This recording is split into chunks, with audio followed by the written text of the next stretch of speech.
এত ভোরবেলা আসার কি দরকার বলতো? সকাল আসলে তো হয়তো। বেলা হওয়ার আগে পাটকটা শাড়ি ফাইল চাইলে ওইদার কাজ করতে হবে না। হুশ আছে তোর? ঠিক আছে ঠিক আছে, চ।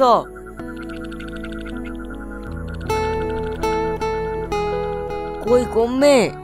পানিতে নাম, তারপরে তো দেখতে পাবি।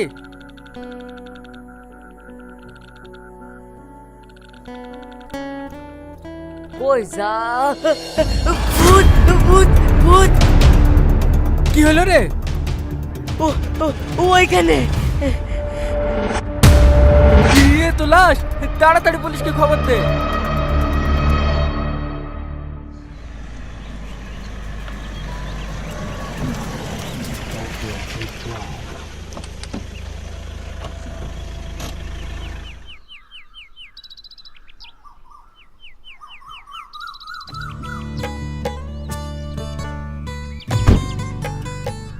ভালোভাবে পড়াশোনা করবে আর একদম দুষ্টুমি করবে না। ওকে মাম্মাম।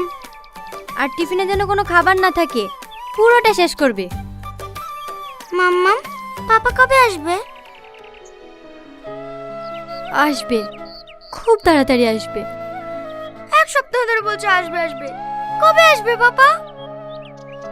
আমি তো চেষ্টা করছি সোনা, পাপাকে ঠিক খুঁজে আনবো। প্রমিস? প্রমিস। যাও ক্লাসে যাও। লাভ ইউ মাম্মাম।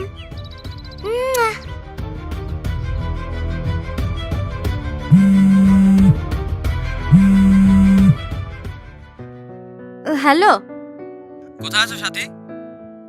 রাস্তায় আছি স্যার, আসছি।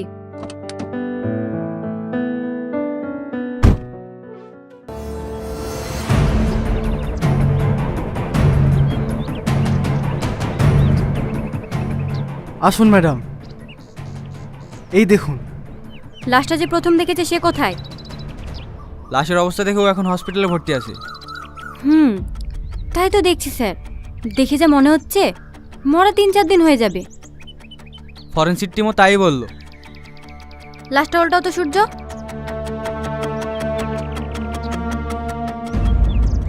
ইস, মুখটা তো একদম দেখার মতো অবস্থায় নেই। এবার লাশ টাকার কিভাবে বুঝবো ম্যাডাম? দেখো কাছ থেকে কোনো এভিডেন্স পাওয়া যায় কিনা। মনে হচ্ছে পকেটে একটা ওয়ালেট আছে, বের করে নিয়ে এসো তো। Okay sir.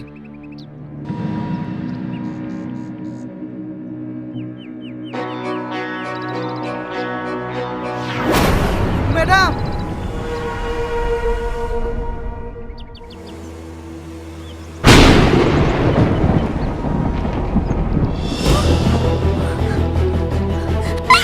রোহন!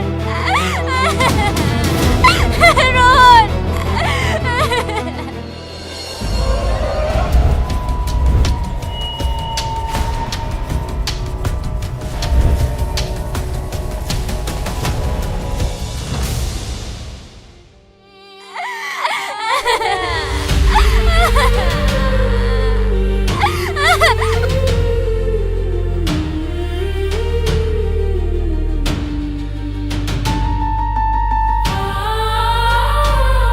সূর্য,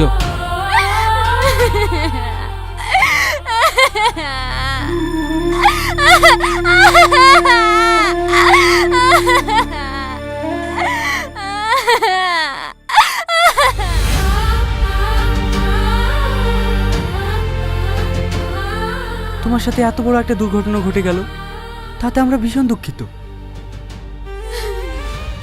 রোহনকে যারা খুন করেছে তাদের আমি শাস্তি চাই স্যার।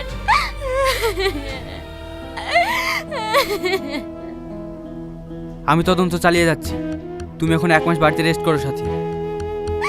না স্যার, আমি খুঁজে বের করবো জানোয়ারদেরকে যারা আমার স্বামীকে খুন করেছে। শান্ত হও সাথী, তোমার এখন বাড়িতে থাকা দরকার। আমি নিজেই কেসটা সামলিয়ে নেব। এই কেসটা আমার হাত থেকে কেড়ে নিয়েন না স্যার। কিন্তু তোমার মানসিক অবস্থা তো। প্লিজ স্যার, আমাকে ইনভেস্টিগেশন করতে দিন। ঠিক আছে, তুমি যা ভালো মনে করো, কিন্তু আমিও তোমার সঙ্গে থাকবো।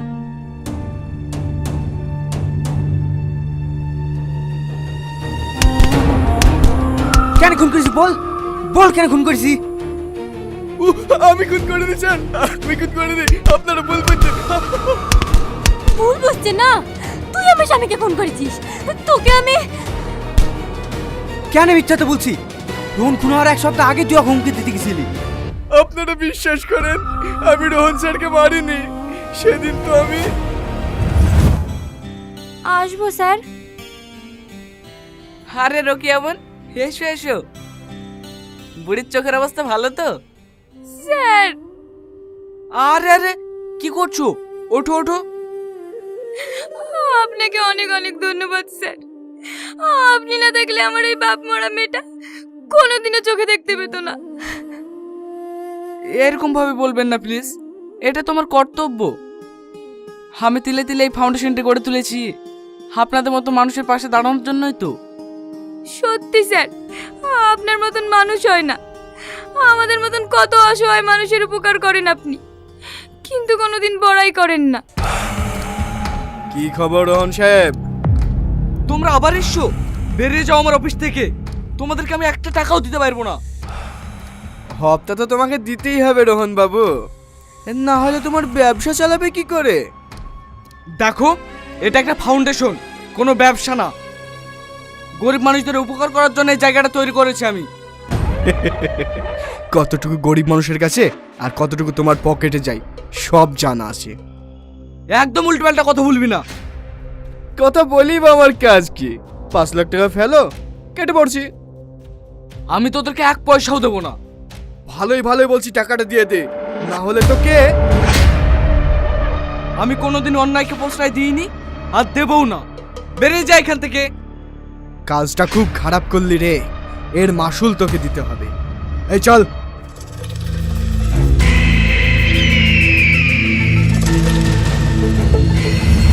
আর টাকা দিল না বলে তুই রোহনকে খুন করে ফেললি, জানোয়ার।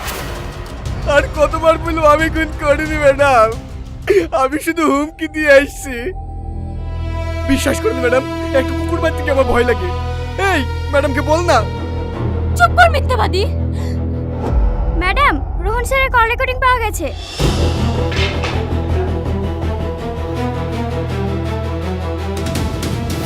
এই দেখুন ম্যাম। হ্যালো সেলিম, কেন ফোন করেছেন আবার? আপনি তো আগে বলে দিয়েছি। মাথা ঠান্ডা করে আমার কথাটা শুনো সেলিম। কি শুনবে? আমি আপনার কোনো কথা শুনবো না। দেখো, টাকাটা তোমার একার না যে তুমি যা ইচ্ছা তাই করবে। আমি টাকা নিয়ে যা ইচ্ছা তাই করবো, আর যদি কেউ বাধাই দাঁড়ায় তাকে শেষ করে ফেলবো। কেন পাগলের মতন করছো বলো তো? সব কিছু ঠান্ডা মাথায় ঠিক করে নাও। ঠিক আছে, তাহলে সামনাসামনি কথা বলেন।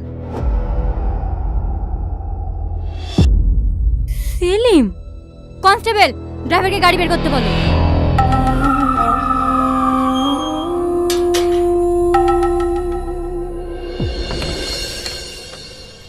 মাম্মাম।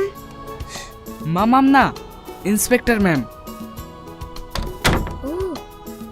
কি হচ্ছে এটা? কি? আমরা আপনার কাছে একটা ডায়েরি করব। কিসের ডায়েরি? আমার মাম্মামকে সকাল থেকে খুঁজে পাচ্ছি না। আচ্ছা, কোথায় গিয়েছিল আপনারা কিছু জানেন? সকালে তো থানায় যাব বলে বেরিয়েছিল। বললো বিকালে ফিরে আমাদের সঙ্গে রেস্টুরেন্টে যাবে, কিন্তু কই ফোনই রিসিভ করছে না। Sorry sorry sorry. ম্যাম তো সরি বলছে রে, মনে হয় তোর মাকে খুঁজে দিতে পারবে না। আসলে একটু ব্যস্ত ছিলাম তো, তাই ভুলে গেছি। সব সময় চোর ডাকাত না খুঁজে একটু আমাদের দিকেও নজর দিন। আর ভুল হবে না, রাগ করো না প্লিজ। আমি এক্ষুনি খাবার অর্ডার করে দিচ্ছি। থাক, তোমাকে আর কষ্ট করতে হবে না। চোজো, আরে কি করছো? চলো। কোথায়?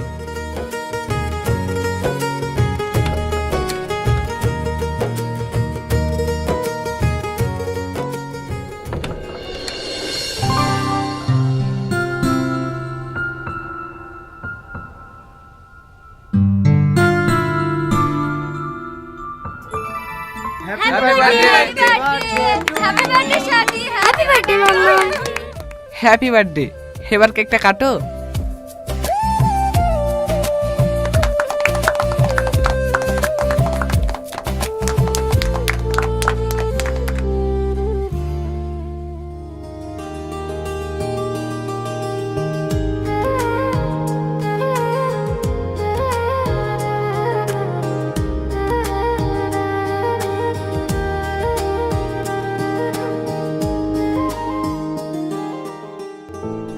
পৌঁছে গেছি।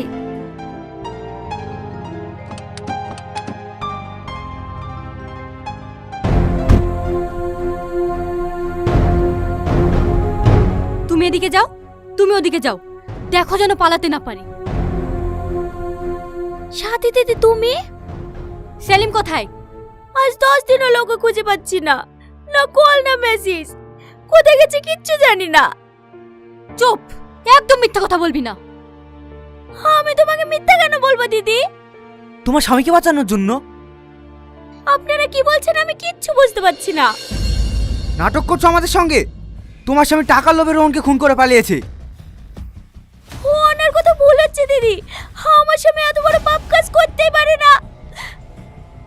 পুরো বাড়ি সার্চ করলাম ম্যাডাম, কোথাও নেই। পালিয়ে যাবে কত দূর? ও যে করতেই থাকুক না কেন, ওকে টেনে বের করবই। সাথী, আমার স্বামী আর যাই হোক কখনো কাউকে খুন করতে পারে না। সেটা সময় আসলে জানা যাবে। চলো সাথী।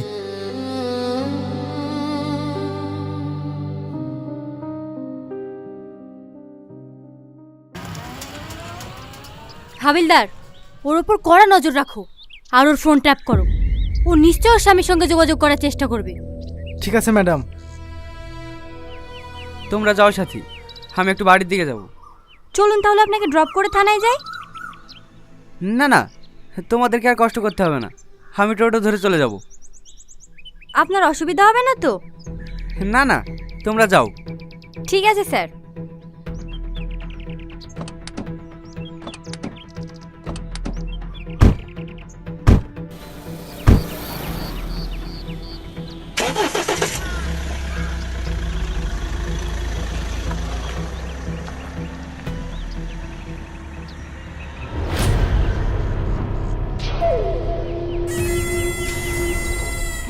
হ্যালো, সাবধান হয়ে যাও। সাথী তোমাদের ফোন ট্যাপ করবে, কোনো যোগাযোগ করলে নতুন নাম্বার থেকে করবে, আর সিমটা অবশ্যই ভেঙে ফেলবে। আন্ডারস্ট্যান্ড?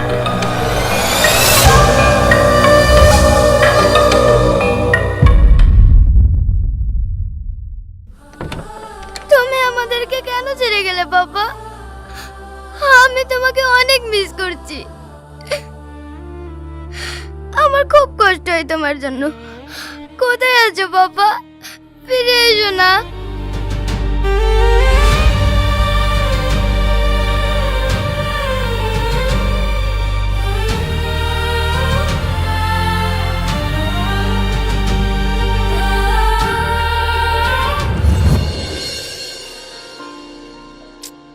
তুমি পারবে না, আমাকে দাও। বকো না তো, যাও গিয়ে রেস্ট করো। তুমি কি রান্না জানো বলো তো? আমি না জানলেও এই ফোনটা তো জানে। যাও, আমি 5 মিনিটে খাবার বানিয়ে নিয়ে আসছি।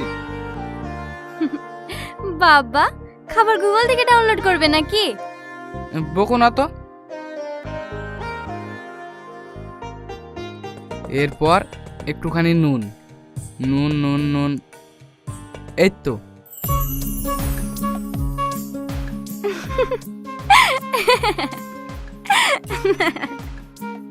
কি হলো? আরে বুদ্ধ, ওটা চিনি। হ্যাঁ হ্যাঁ। তো এত হাসির কি আছে? নুনের জায়গায় যদি চিনি খাও তাহলে আমাদের মেয়েও তো মিষ্টি স্বভাবের হবে। কে বলেছে আমাদের মেয়ে হবে? ছেলেও তো হতে পারে। জি না ম্যাডাম, আমাদের মেয়েই হবে। আর মেয়েটা আপনার মতন কিউট হবে। তাই নাকি? হুম। কি ব্যাপার এত আর্জেন্ট ডাকলে? কোনো এভিডেন্স পেয়েছো নাকি? হ্যাঁ ম্যাডাম, অনেক বড় কিছু পেয়েছি। এই দেখুন।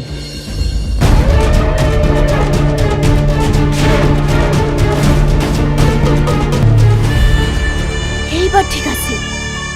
বডিটা ধরো।